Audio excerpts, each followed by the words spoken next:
Hello TimeBank team, my name is Claudia, I'm a database developer and this is the tutorial that will show you around your new volunteers database.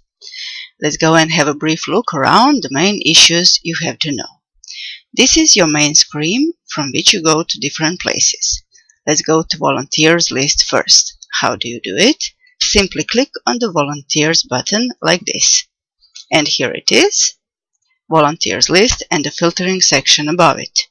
If you want to see detailed record for some volunteers, you have to double click. I repeat, not single, but double click anywhere in the row that belongs to this person, like this. How do you open training courses, for instance? The same way as volunteers. Click on the button on the main form, and then with double click, you are inside a specific training course. You see, the basic idea is the same. You are on the list, double click inside the row, and you go to details form, if there is one, of course. All these places we visited are called forms. How do you move between forms? With tabs. You see here above the names of the open forms. Main menu, volunteers filter, volunteer record, course list, trainings, etc. You move between open forms by clicking the tab, and so you jump between them. The current openly form will have tab in this yellowish orange color. How do you close a form? Every form has a black X button on the far right. Let's close the volunteers record for now. Go to volunteers records, go to the X button, push it, and it is gone. Main menu has this X mark grayed out. You can't close main form because you would lose your main navigation system. Another common thing that all the forms share is the way how do you delete a record. Let's go to volunteers filter.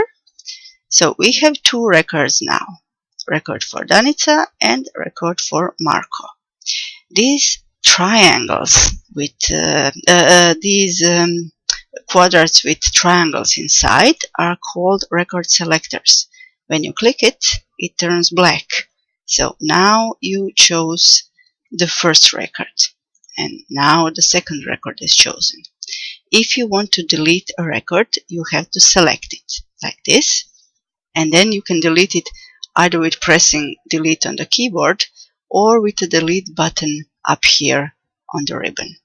So we have second record selected now. Click on it, delete, and it is gone. Please be careful, you can't undo delete record action. Once you delete a record, it's gone and you can't retrieve it unless you go and fetch a backup file. I created you a backup version so you don't have to worry too much about it, but still be careful when deleting records. If you want to delete a record from the details form, again you have a record selector. It looks a little bit different here. You see, it looks like a long gray bar, but it's the same thing. It's only longer here than in the list.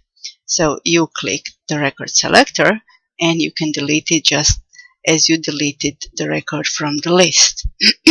Record selector looks like this here in the referees section. And don't get confused. You see this long bar, this is the selector for volunteer. If you delete it from here, you will delete completely volunteer record with all the referees and everything in it.